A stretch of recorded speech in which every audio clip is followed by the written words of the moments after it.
Welcome. Welcome to Free Law School. We're going to talk about most businesses are built backwards. How does that happen?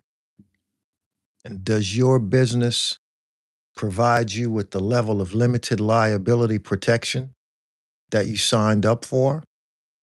Or are you exposed? Are you separate from your business? When we talk about separate, we're talking about consciously separating personal assets from any business liability. That's the whole point of forming a business entity. We're going to get into it.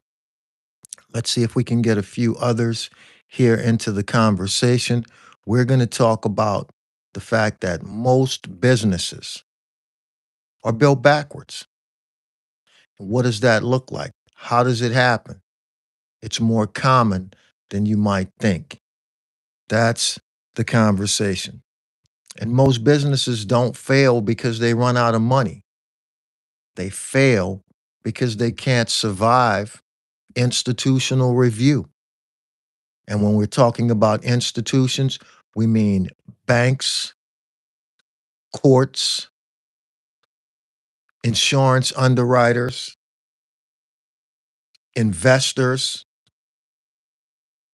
regulators. That's the conversation for tonight, folks. And those institutions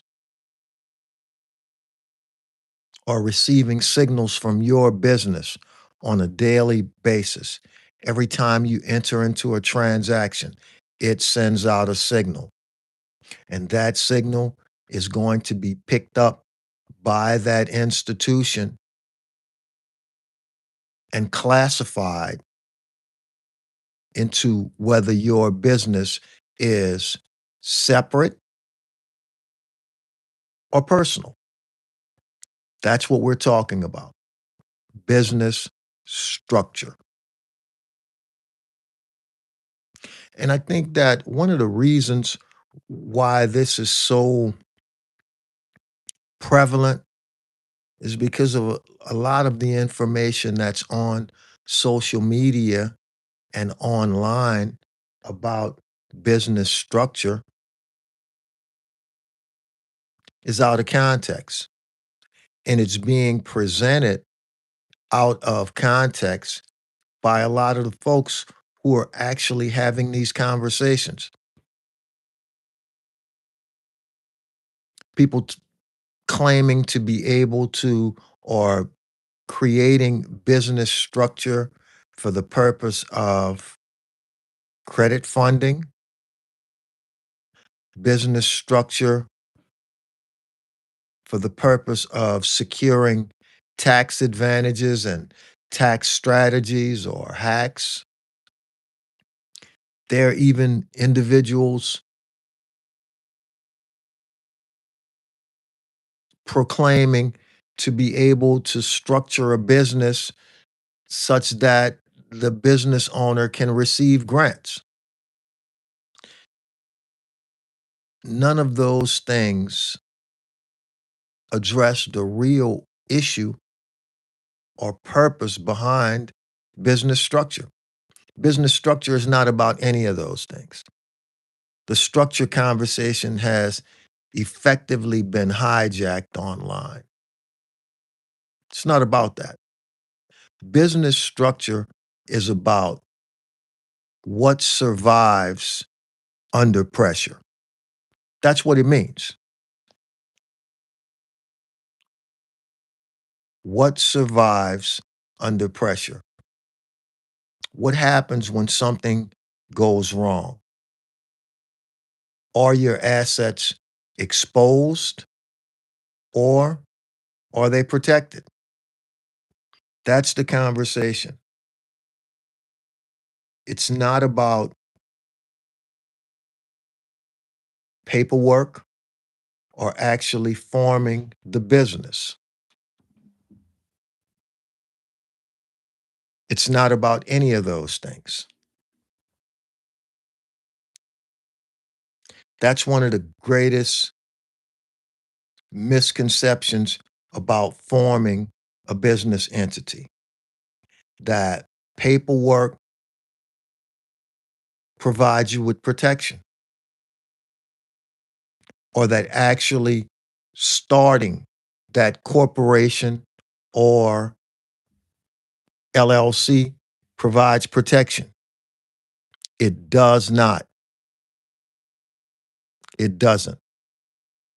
It creates the container. That's all the LLC and corporation provide. They provide a container from which to operate.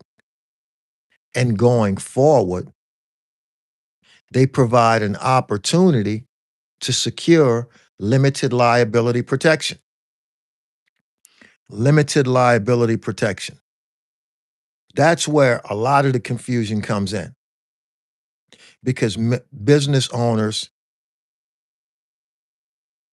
are not real clear on exactly what limited liability protection is and how do you maintain it. I see it all the time.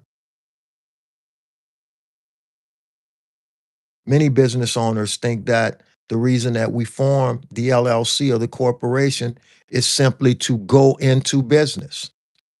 That's not it. It's to protect your personal assets. You're making an investment. You're going to expend resources.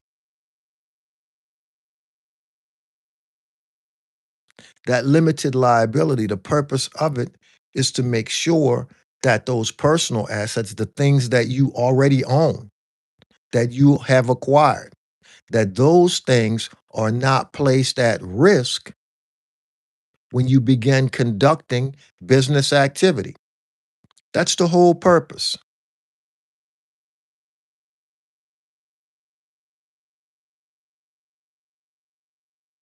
There's also a misconception out there about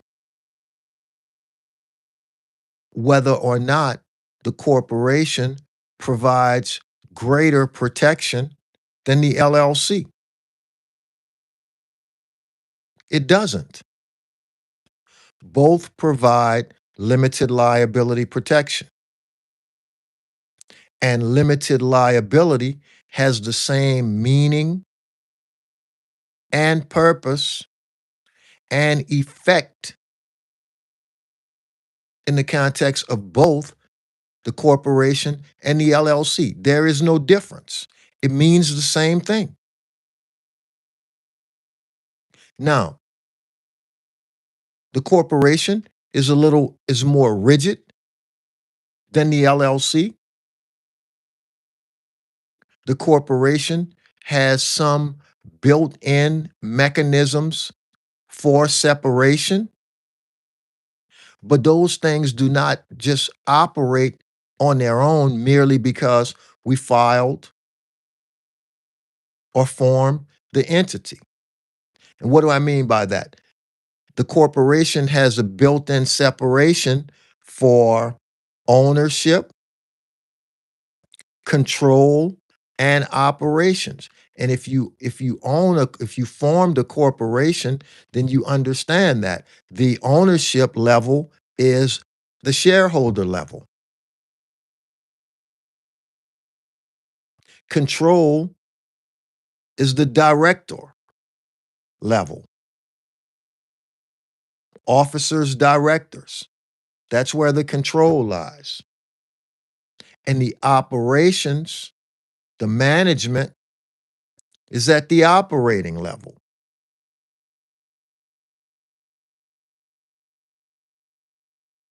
The LLC, on the other hand, does not have that type of structure built in. But what they share in common is that even though the corporation has those layers built in, the operator, the business owner, still must respect those layers in order to benefit from the limited liability protection in the event that there is a liability event or that liability is assigned.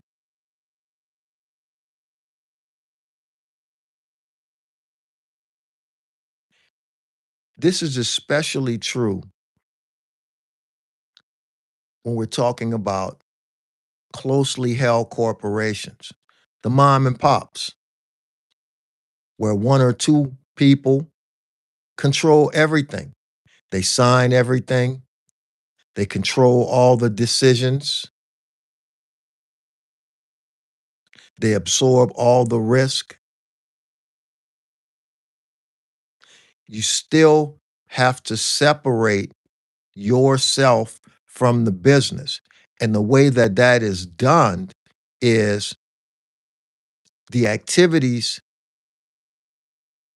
have to be executed on behalf of the business and not personally. Signing contracts,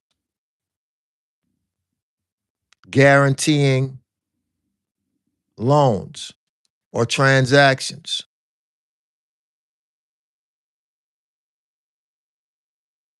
That's how the separation is actually executed.